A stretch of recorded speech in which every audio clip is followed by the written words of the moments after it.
আজি আপোনাৰ সৈতে কি ঘটনা সংঘটিত হ'ল? তাতে আমাৰ দৈঘোৱা বাজাৰ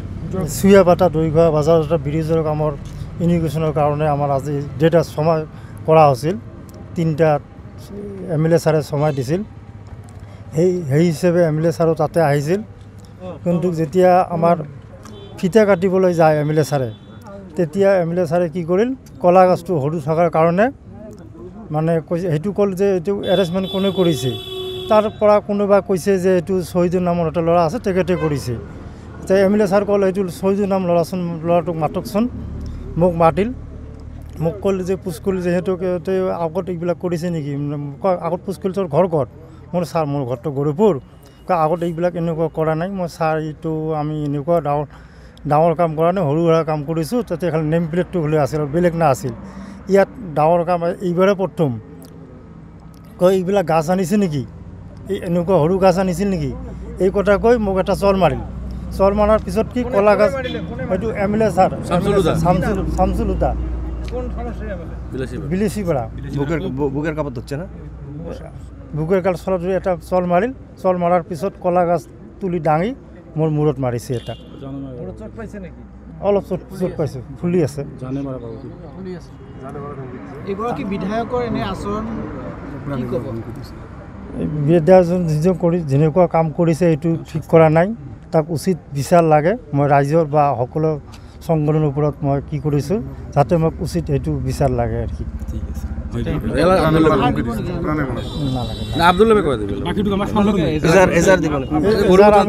গৌৰীপুৰ থানাত মানে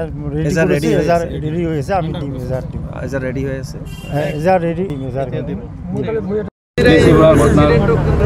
হয় সঁচাকৈ আমি ৰাইজৰ দলৰ তৰফৰ পৰা আজি যিটো অনাকাংক্ষিত যিটো ঘটনা সংঘটিত হৈছে তাৰ কাৰণে আমি ধিক্কাৰ জনাইছোঁ তীব্ৰ গৰিহণা দিছোঁ আমি অনতিপলমে যিহেতুকে অলৰেডি ভিক্টিমে আপোনালোকৰ সন্মুখত কথাখিনি প্ৰকাশ কৰিছে তেখেতে আমি জানো আৰু মোৰ ঘৰৰ ওচৰত মোৰ সৰু ভাইটি হয় শ্বহীদুৰ ৰহমান এনেকুৱা এজন ভদ্ৰ ল'ৰা তেখেতে আমি কেতিয়াও শুনা নাই তেনেকৈ তাৰ মানে দুৰ্ব্যৱহাৰৰ কথা আমি শুনা নাই আৰু তেখেতে এজন মানে শিক্ষিত বেকাৰ যুৱক ল'ৰা তেখেতে কোনোবা কণ্ডাক্টৰৰ আণ্ডাৰত কিবা দেখাশুনা কৰাৰ কাম কৰি থাকে গতিকে তেখেতে দুখী আৰু শিক্ষিত ল'ৰা চাকৰি বাকৰি নাই তেখেতে তেনেকৈ কাম কৰে গতিকে তেখেতৰ কৰ্মৰ কাৰণে তেখেতে বিলিচিপাৰালৈ গৈছিল কিবা এটা কাৰণত সামান্য ত্ৰুটিৰ কাৰণে বিধায়কজনে ৰাজহুৱাকৈ যিধৰণে তাক অপমান কৰিছে শাৰীৰিকভাৱে অপদস্থ কৰিছে মাৰধৰ কৰিছে তাক আমি ধিক্কাৰ জনাইছোঁ গৰিহণা দিছোঁ আৰু বিধায়কজনক অনতিপলমে উক্ত ঘটনাৰ ওপৰত তেখেতক কাণত ধৰি উঠা বহা কৰাৰ কাৰণে ৰাজহুৱাকৈ ক্ষমা কৰাৰ কাৰণে আমি দাবী জনাইছোঁ লগতে তেখেতক যিহেতুকে অলৰেডি সিহঁতে FIR দিবলৈ কৈছে গতিকে অতি সোনকালে যাতে জিলা প্ৰশাসন তেখেতক মানে ব্যৱস্থা লয় বা পুলিচ প্ৰশাসনে ব্যৱস্থা লয় তেখেতক জেল হাজতলৈ প্ৰেৰণৰ কাৰণে আমি দাবী জনাইছোঁ আপোনালোকে আজি সকলোৱে এটা দুৰ্ভাগ্যজনক এটা ভিডিঅ' দেখা পাইছে ছ'চিয়েল মিডিয়াত বিভিন্ন নিউজ চেনেলত বা পৰ্টেল যোগে তাতে এটা সামান্য কথা যে এটা সৰু কলৰ গছ তেওঁক লাগিছিল ডাঙৰ কলৰ গছ তাতে এটা সৰু কলৰ গছ দিছে এই কথাৰ ওপৰত ভিত্তি কৰি এজন মানুহক শাৰীৰিকভাৱে অপদস্থ কৰা মানে ৰাজহুৱাভাৱে এইটো একদম গৰিহণাৰ যোগ্য বিষয় আৰু এইটো কোনোপধ্যে মানি ল'ব পৰা বিষয় নহয় প্ৰথম কথা এইটো দ্বিতীয় কথা হ'ল তেওঁ সুধিছিল তো তোমাৰ ঘৰ ক'ত যেতিয়া কৈছে গৌৰীপুৰ তেওঁ কলাৰ ধৰি আনি গুণ্ডাৰ দৰে তেওঁ কোবাইছিল তো গতিকে গৌৰীপুৰ মানে এইটো দেখি বহুল অঞ্চল যেতিয়া গম পাইছে তেওঁ এজন দেখি মানুহ তেওঁ তেতিয়াই এই ধৰণৰ অত্যাচাৰ কৰিছে তেওঁৰ ওপৰত শাৰীৰিক আক্ৰমণ কৰিছে গতিকে আমি জনাই দিওঁ যে তেওঁ আজি যি দেশীৰ ওপৰত অত্যাচাৰ কৰিছে এনে গুণ্ডামিত বাংলাদেশত কৰক এই দেশীৰ অঞ্চলত নহয় তেওঁ ইয়াৰ উপযুক্ত উত্তৰ পাব তেওঁক আমি যদি ইয়াৰ মাপ মানে ক্ষমা নিবিচাৰে তেওঁক আমি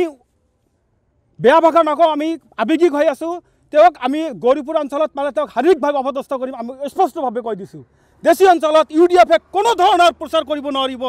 UDF-ত 5বাৰকৈ 3বাৰকৈ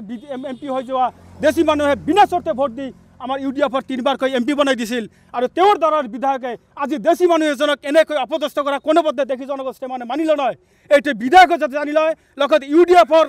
নেতৃত্ব যাতে জানি লয় আমি এইটো সগিয়নি দিছোঁ আৰু অনতিপলমে তেওঁ কাণত ধৰি উঠা বহা কৰি তেওঁৰ হাত পাওঁ ধৰি যাতে ক্ষমা বিচাৰে আমি এটা দাবী জনাইছোঁ নহ'লে অনাগত দিনত নিৰ্বাচন আহি আছে বা যিকোনো দিনত UDF-ৰ লগত দেশী জনগোষ্ঠীৰ প্ৰত্যক্ষ সংঘৰ্ষ আৰম্ভ হ'ব আমি চিধা কথা কৈ দিছোঁ কোনো ধৰণৰ সাম্প্ৰদায়িক সংঘৰ্ষ হ'লে UDF দল আৰু তথা শামসুল হুদা ইয়াৰ বাবে দায়ী হ'ব দ্বিতীয় কথা, এনেকুৱা অভদ্ৰ এনেকুৱা গুণ্ডাবাজি কৰা ৰাজনৈতিক দলৰ নেতৃত্বক বিধায়ক পদ খাৰিজ কৰিবলৈ আমি সুমত কগনিজেন্স ল'বলৈ আমাৰ স্পীকাৰ মাননীয় বিশ্বজিৎ দৈমাৰীক আমি ইয়াৰ যোগে আহ্বান জনাইছোঁ। তেওঁৰ পদবী খাৰিজ কৰিব লাগে আৰু তেওঁক আমি গোচৰ দি আছোঁ। এতিয়া আমি গোচৰ দিম গৌৰীপুৰ থানাত, আমি সংগঠনৰ তৰফৰ পৰা দিম। সংগঠন মানে দেখি জনগোষ্ঠীয় মঞ্চ তথা দেখি জনগোষ্ঠীয় যুৱ ছাত্ৰ মঞ্চৰ আমাৰ গৌৰীপুৰ আঞ্চলিক সমিতি আমি এটা গোচৰ দি আছোঁ। লগতে ভুক্তভোগী নিজেও গোচৰ দি আছে। ইয়াৰ ওপৰত আইনে বিহিত ব্যৱস্থা লৈ আমি ধুবুৰী জিলাৰ SP মহোদয়ক আবেদন জনাইছোঁ তথা অসম চৰকাৰক আবেদন জনাইছোঁ, তেওঁক 24 ঘণ্টাৰ ভিতৰত গ্ৰেপ্তাৰ কৰিব লাগে, অন্যথা ভয়াৱহ দিন আহি আছে। যদি কোনো ধৰণৰ অপ্ৰীতিকৰ অৱস্থা ল এণ্ড অৰ্ডাৰ চিটুৱেশ্যন হয়, কোনো সাম্প্ৰদায়িক সংঘৰ্ষ হয়, ইয়াৰ বাবে UDF দল সম্পূৰ্ণৰূপে বা আমাৰ এই বিধায়ক শামছুল হক এই গুণ্ডা বিধায়ক অভদ্ৰ নিৰ্লজ্জ বিধায়কজন সম্পূৰ্ণৰূপে দায়ী হ'ব। লগতে সদৌ আমি এই সম্পূৰ্ণ ঘটনাক দেখি জনগোষ্ঠীয় মঞ্চ ধুবুৰী জিলা সমিতি তথা দেখি যুৱ ছাত্ৰ মঞ্চ ধুবুৰী জিলা সমিতি আৰু গৌৰীপুৰ আঞ্চলিক সমিতি আমি সমস্যাৰে ইয়াত তীব্ৰ নিন্দা জনাইছোঁ আৰু ক্ষমা বিচাৰিবলৈ বা ইয়াৰ বিৰুদ্ধে ব্যৱস্থা ল'বলৈ আমি দাবী জনাইছোঁ। এয়াই আমাৰ মুখ্য আহ্বান।